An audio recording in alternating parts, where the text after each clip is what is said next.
Can you please return Grandpa's pension book and bank book? You're using Grandpa's money without his permission, aren't you? I rescued my grandfather from my sister-in-law and brought him back to my home. She was taking his pension money. After this, my brother Alex and his wife Ashley would face a miserable end. My name is Mary. I'm a 32-year-old office worker, and I've been married to my husband Tom for 3 years. Tom and I live in his family home, but both of his parents have passed away. His father died before we got married, and his mother passed away last year. When I first moved in as his wife, his mom was in poor health and was hospitalized. For our wedding, we asked the hospital to grant her temporary leave and she was able to attend our ceremony. Afterward, she passed away peacefully, surrounded by loved ones.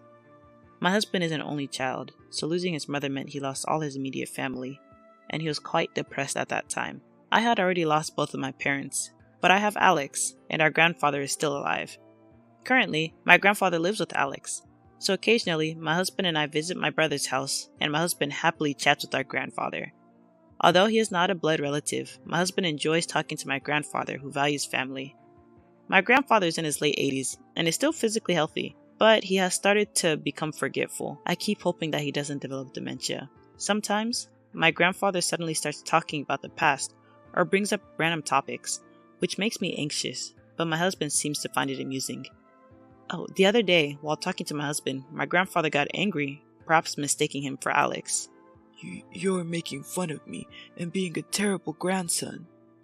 My husband apologized, going along with my grandfather's story, but at some point, my grandfather realized his mistake and apologized to my husband. Oh, I'm sorry.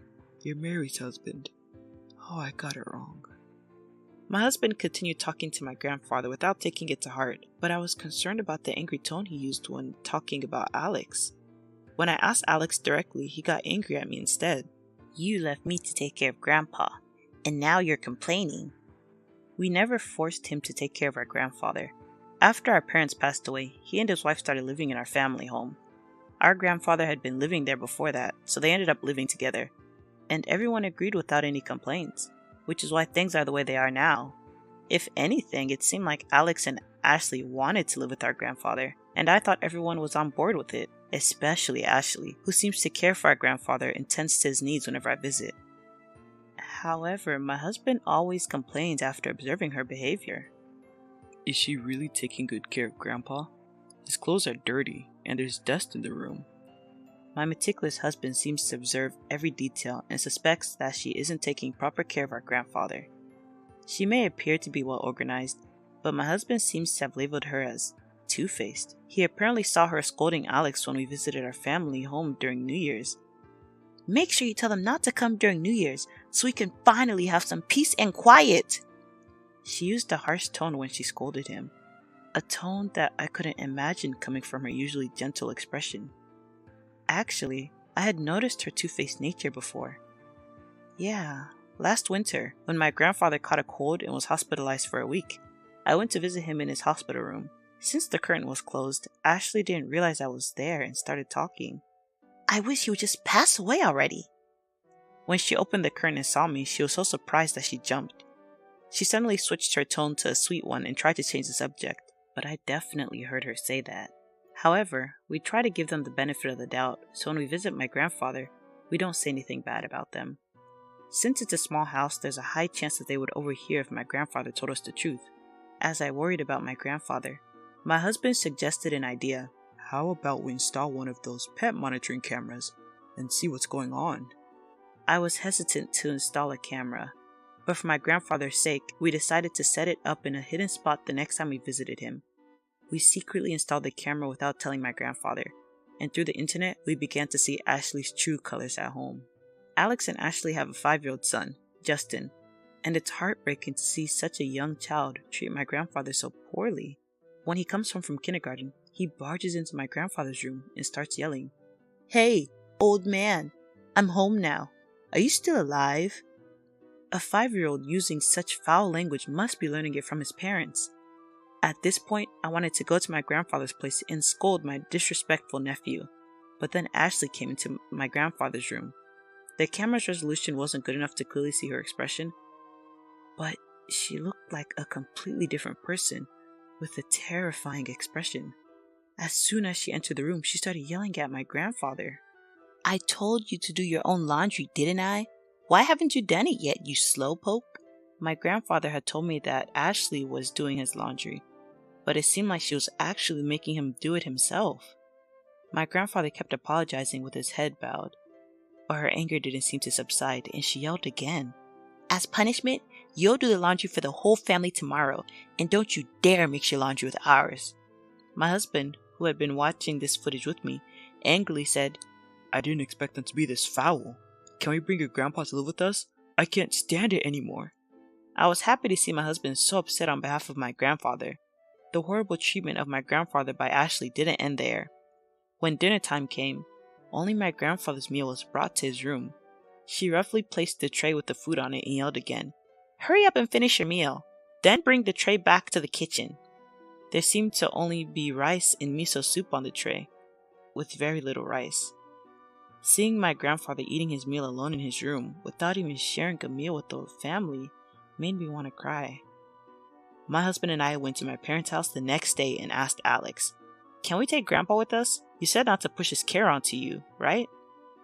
Alex, seemingly overwhelmed by my determination, was about to agree to let us take our grandfather, but his wife intervened. No, that's not going to happen. He'll continue living here, in his own home. Why would she want to keep him here, even though she treated him like a nuisance? I couldn't understand her reasoning.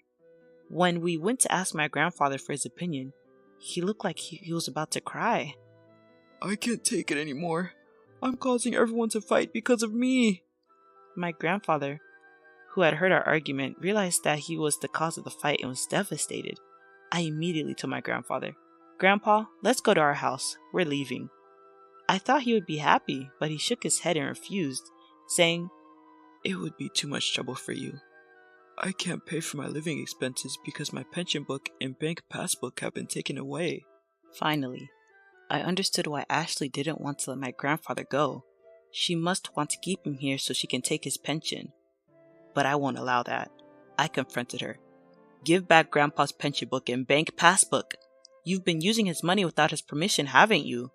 She usually had a gentle expression, but that day, she revealed her true colors and glared at me with a demonic face, retorting, I'm feeding him and doing housework for him, so I'm just using it as living expenses. It's not like I'm embezzling.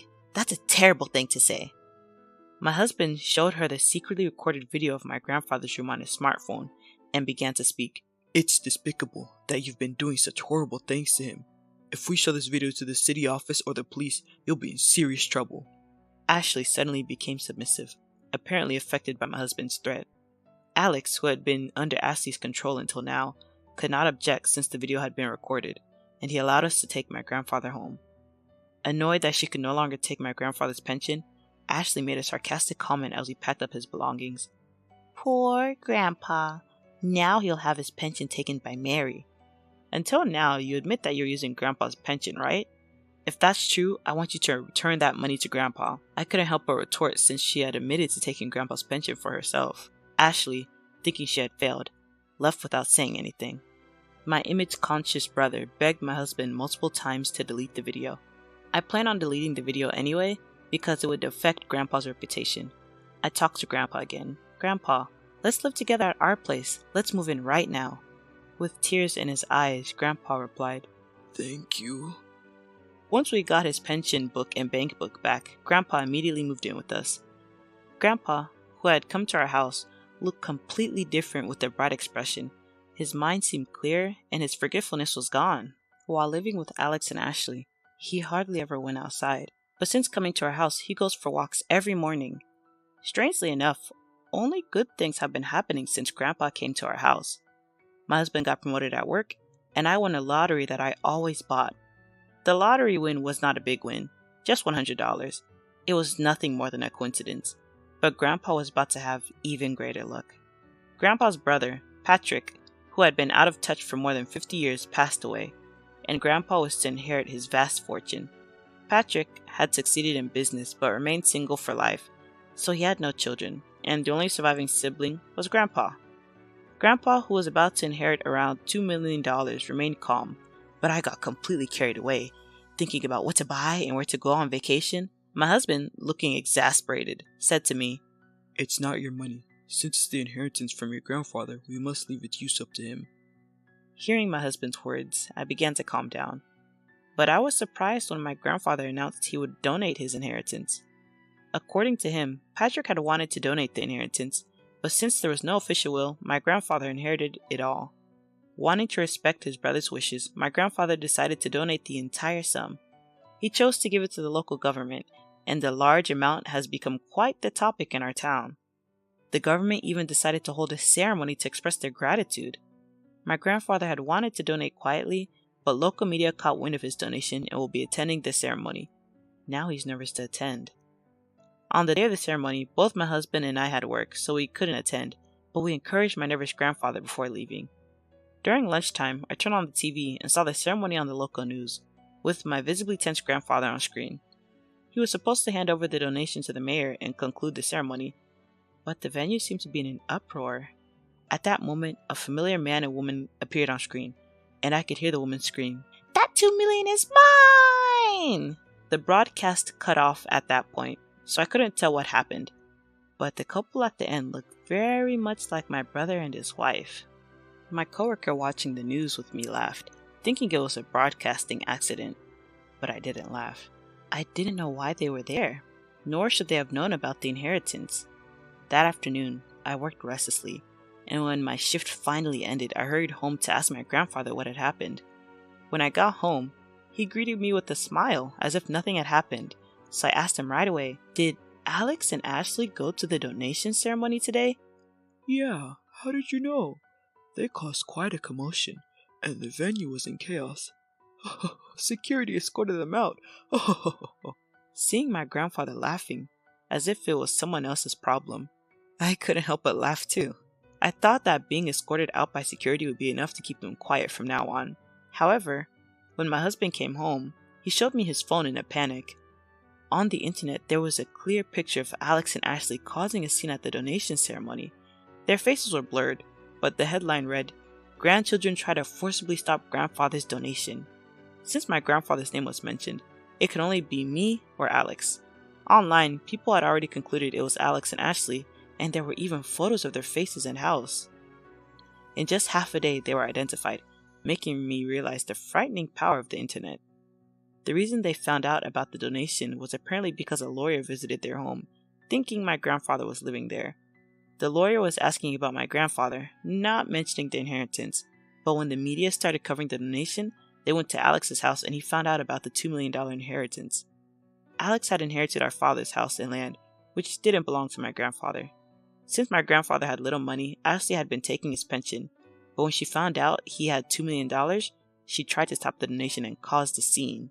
However, now they were labeled as a greedy couple trying to steal the money from their grandfather, so they faced criticism online and in real life. They had their faces and home exposed. They also faced criticism at work. It even became a topic at their son's kindergarten, and they were heavily criticized by other parents, causing them to leave the kindergarten. Ashley fled to her parents' house with their son, but her parents' house was soon identified as well. Alex was badmouthed by his colleagues at work and eventually resigned. Curious onlookers came to my parents' house and prank calls began to come in, so Alex sold the house and fled to his wife's parents' house. However, that house had already been identified, and Alex was scolded by his wife's parents and was not allowed to enter the house. Troubled, Alex contacted me, but I had no intention of helping him, since he treated our grandfather poorly and tried to steal $2 million. I told my crying brother over the phone, "You caused this situation. If you had taken good care of Grandpa from the beginning, none of this would have happened." I hung up after saying that. I haven't received any phone calls since then, and I don't know where he is or what he's doing now. Soon after they divorced, the money Alex got from the sale of the house went mostly to child support. Although Ashley received child support from her husband, her face became well known, and she was having trouble finding a job. Since she had been a housewife until now, she didn't have any particular qualifications, so it wasn't easy to find a job. After returning to her parents' house, she could no longer go out and seemed to be living in hiding. In contrast to Alex's family, which fell apart after a series of bad events after Grandpa left home, our family has had nothing but good things happen. After the inheritance issue with Grandpa was resolved, it was discovered that I was pregnant, and both my husband and Grandpa were overjoyed. Grandpa is exercising every day by taking walks so that he can live long enough to hold his great-grandchild. My husband joked that ever since Grandpa came to our house, good things have been happening. They say that when a good luck charm enters a house, good things happen to that house. In our case, it might be Grandpa. That's why Alex's house declined after Grandpa left. I responded to my husband's clever remark, "Grandpa's a good luck charm? That might be true indeed." And we laughed together.